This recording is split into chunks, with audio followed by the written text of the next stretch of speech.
No? Okay, let's start from as far back as you can remember, Dad.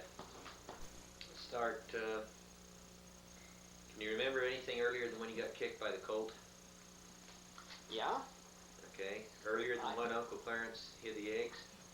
I guess probably about the first thing that I can remember was watching Uncle Clarence hide those eggs. He had a great big skillet. The folks were not very well off, I'll tell you for sure, and so it was something wonderful when they would spend a week, let the kids take a week's eggs and have them for Easter. Well, Uncle Clarence got most of the eggs, and everybody kept trying to find them where he'd put them, where he was putting them so they could have them. But the folks went to primary, and I remember down east of the house, between right about where the reservoir is now, a little bit to the south and a little bit to the west, there was, well, from the road east to the reservoir, there was brush,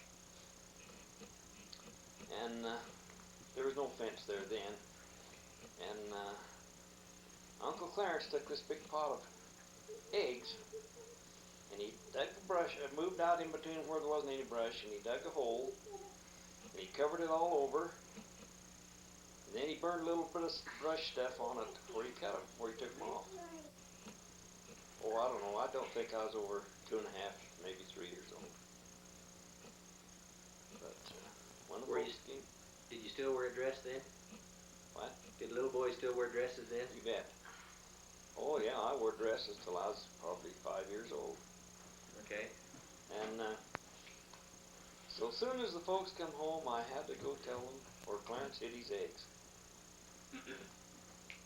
And so they went down. I think it was Aunt Vita went down and found his eggs, and he didn't have any eggs. So you gave that one away. Okay. Yeah. Let's move on a little bit. Oh, I gave a lot of things away. I was kind of a little tagtail. I followed him every place. He was the only brother I had. He's 17 years older than I was. After all those sisters, golly, I figured. A little bit before this, I think it was, that Uncle Clarence used to herd the sheep down on the river. And I can remember him carrying me on his shoulder, my legs on both sides of his neck, and he'd carry me around wherever he went. And I can remember being down there when this happened that was so remarkable.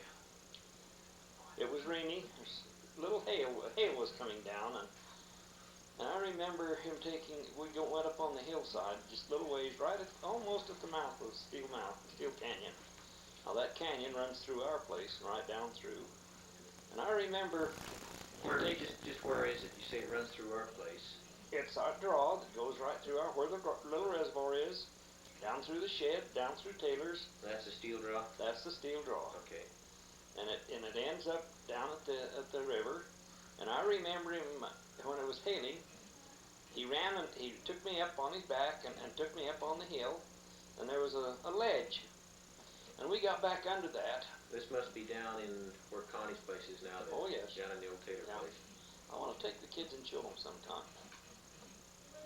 And Uncle Clarence, unbeknown to me, had a premonition that he should leave. And it was hailing, it was raining. But he picked me up, carried me down the hill,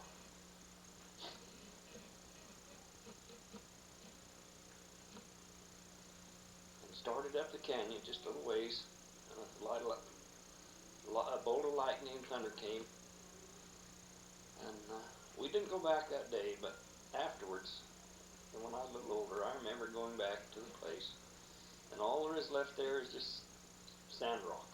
There's no ledge, no anything. The lightning just blew that all to smithereens.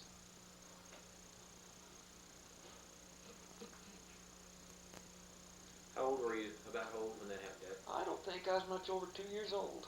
Probably 2 or 3. I was small enough that he carried me all the time. Uncle Clarence did take you everywhere with him, didn't he? Yeah, he did. He was awful proud of me.